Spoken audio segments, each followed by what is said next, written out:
அஸ்ஸலாமு அலைக்கும் ஃப்ரெண்ட்ஸ், எல்லோரும் எப்படி இருக்கீங்க? ஒரு 4 நாளாக வீடியோ போட முடியலங்க, உடம்பு சரியில்லாதனால போட முடியல. இன்றைக்கி வந்து நான் வந்து வீடியோவில் ஒரு வாழைக்காய் பிரியர்களுக்கான ஒரு சூப்பரான டேஸ்ட்டில் நான் வந்து வாழைக்காய் ஃப்ரை தாங்க செய்ய போகிறேன். அவ்வளோ தூரம் அருமையான டேஸ்ட்டில் இருக்கும். இப்போ வாங்க அது எப்படி செய்யலான்னு பார்க்கலாம்.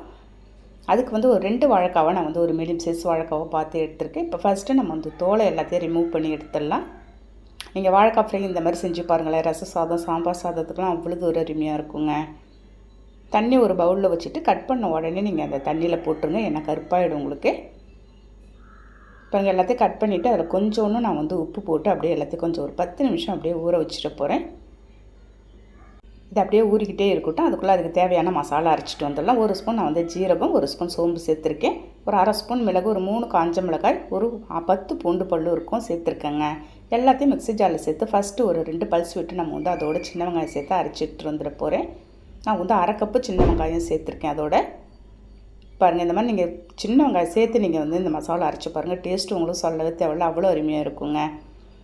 நெக்ஸ்ட்டு வந்து நான்ஸ்டிக் பேனில் கொஞ்சம் கூடுதலாகவே நம்ம வந்து எண்ணெய் ஊற்றி நம்ம கட் பண்ணி வச்சுருந்து இந்த வாழைக்காவை எடுத்து ஃபஸ்ட்டு நம்ம வந்து ஃப்ரை பண்ணிக்கலாம். லைட்டாக ஒரு 2 நிமிஷம் நம்ம இந்த மாதிரி ஃப்ரை பண்ணிவிட்டு செய்யும்போது உங்களுக்கு சீக்கிரமே வெந்து வந்துடும். நம்ம தண்ணியெலாம் எதுவுமே காட்டி இதை வேக வைக்க போகிறது கிடையாது.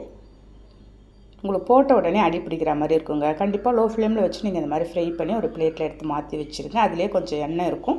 இப்போ அந்த எண்ணெயில் நான் என்ன செய்ய போகிறேன், ஒரு 1/2 ஸ்பூன் கடுகு பருப்பு, கருவேப்பிலை போட்டிருக்கேன். நம்ம அரைச்சி வச்சுருந்த மசாலாவை சேர்த்து லைட்டாக ஒரு 2 நிமிஷம் நல்லா மிக்ஸ் பண்ணி விட்டுடலாம் அந்த எண்ணெயில். மிளகாய் வந்து நான் வந்து ஒரு 3 மிளகாய் போட்டிருக்கேன். ஒரு 2 வாழைக்காய்க்கு உங்களுக்கு கூடுதலாக குறைச்சலாம், உங்களுக்கு காரம் எப்படி தேவையோ அதுக்கு தகுந்த மாதிரி நீங்கள் வந்து சேர்த்துக்கலாம். இப்போ இதோடையே கொஞ்சம் மசாலா சேர்த்துலாம். நம்ம ஒரு 1/4 ஸ்பூன் மஞ்சள்தூள் சேர்த்துருக்கேன். அதோடையே ஒரு 1/4 ஸ்பூன் நான் வந்து தனி மிளகாத்தூள் சேர்த்து நல்லா மிக்ஸ் பண்ணி விட்டுடலாம் அந்த எண்ணெயிலேயே. இந்த மிளகாத்தூளோட பச்சை வாசனைலாம் நமக்கு போகணுங்க. இப்போ இந்த சமயத்தில் நம்ம வந்து ஃப்ரை பண்ணி வச்சுருந்த வாழைக்காய் எடுத்து அதோடு சேர்த்துக்கலாம். கொஞ்சமாக நான் வந்து தூள் உப்பு சேர்த்து நல்லா மிக்ஸ் பண்ணி விட்டுற போகிறேன். இப்போ ரொம்ப நேரம் நீங்கள் வந்து மிக்ஸ் பண்ணணும்னு இன்னும் தேவை கிடையாதுங்க. ஒரு 2 நிமிஷம் கரெக்டாக நீங்கள் மிக்ஸ் பண்ணாலே போதும். அந்த மசாலாவோடு சேர்ந்து இந்த வாழைக்காய் வந்துடுங்க. பாருங்கள், பார்க்கும்போதே இந்த வாழைக்காய் நமக்கு சாப்பிடணும் போல் இருக்குது. நல்லா அந்த மசாலாவோடு சேர்ந்து அவ்வளோ தூரம் அருமையான டேஸ்ட்டில் இருந்துச்சுங்க. அப்படியே எடுத்து ஒரு பிளேட்டில் எடுத்து சூடாக சர்வ் பண்ண போகிறேன் நான். இன்றைக்கி வந்து இதுக்கு வந்து ஒரு பருப்பு ரசம் வச்சுருக்கேங்க. இந்த வாழைக்காய்க்கும் அந்த பருப்பு ரசத்துக்கும் சொல்லவே தேவையில்ல, அவ்வளோ சூப்பரான டேஸ்ட்டில் இருந்துச்சு. இதை வந்து ஒரு லஞ்சுக்கு கூட நீங்கள் வந்து செஞ்சு கொடுத்து அனுப்பலாம். பாருங்கள், நல்லாவே வெந்து வந்திருக்கு பார்த்தீங்களா. இந்த மாதிரி வாழைக்காய் ஃப்ரை உங்களுக்கு பிடிச்சிருந்தா இந்த மாதிரி செஞ்சு பார்த்துட்டு எனக்கு கண்டிப்பாக கமெண்ட் பண்ணுங்கள். நாளைக்கு பார்க்கலாம். Okay, thank you, by.